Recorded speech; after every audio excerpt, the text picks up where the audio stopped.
আজকে বলো কি বানাইছি, দেখো আজকে যেটা বানিয়েছি জাস্ট মানে বাস্ট হবে, বাস্ট মুখে নিবার মুখের ভিতরে বাস্ট হবে এমন মজার একটি ককটেল ভর্তা বানিয়েছি। তো আসসালামু আলাইকুম, ইজি কুক উইথ মিম কিচেনে সবাইকে স্বাগতম। আশা করি সবাই ভালো আছো। আলহামদুলিল্লাহ আমি বেশ ভালো আছি। আমি আজকে বানিয়ে নিয়েছি ভীষণই মজার ককটেল ভর্তা। তো এটা বানাতে আমার প্রথমে যা করতে হবে, প্রথমে আমি চুলাতে চলে গিয়েছি। চুলায় একটি কড়াই বসিয়ে দিয়েছি, কড়াইতে বেশ পরিমাণ মতো পানি দিয়েছি, এখানে 1.5 কাপের মতো পানি দিয়েছি। তারপরে আমি দিয়ে দিলাম 4টি টমেটো, বড় সাইজের 4টি টমেটো দিয়েছি। 2টি বেগুন কেটে নিয়েছি গোল গোল করে, সেই বেগুনটা দিয়ে দিলাম। টমেটো, বেগুন আর আলু, 2টি আলু নিয়েছি। আলুগুলোকে আমি সুন্দর করে গোল গোল করে কেটে এটা সব একসাথে আমি সিদ্ধ বসিয়ে দিয়েছি। সাথে আমি কিছুটা মিষ্টি কুমড়াও দিয়েছিলাম।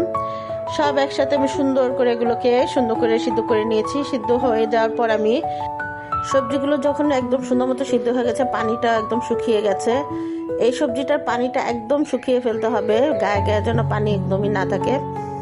পানিটা যখন শুকিয়ে গেছে তখন আমি চুলাতে আরেকটি প্যান বসিয়ে দিয়েছি, ফ্রাই প্যান। এর মধ্যে আমি 2 টেবিল চামচ সরিষার তেল দিয়ে দিয়েছি। সরিষার তেলটা যখন গরম হয়েছে তখন এর মধ্যে আমি সিদ্ধ করে রাখা সবজিগুলো দিয়ে দিয়েছি।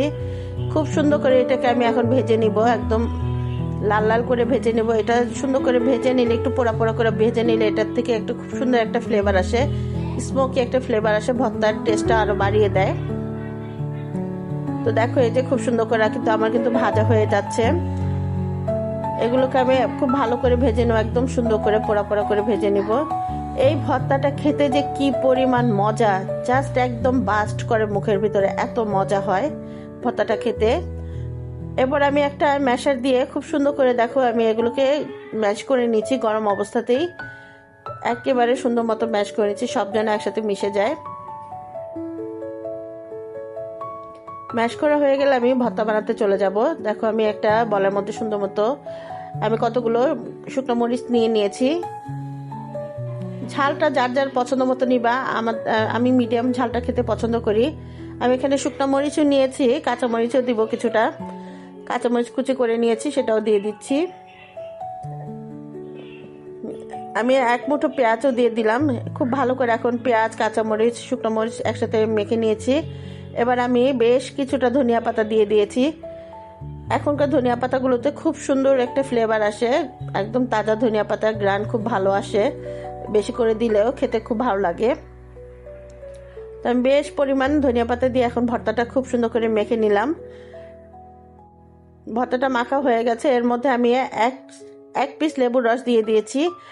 একটা লেবুর স্লাইস নিয়ে আমি সেটা পুরোটা দিয়ে দিয়েছি। লেবুর রসটা দেওয়ার কারণে এটার টেস্টটা আরও দ্বিগুণ হয়ে গেছে। ভর্তাটা খেতে হয়েছিল অমৃত, জাস্ট অমৃত।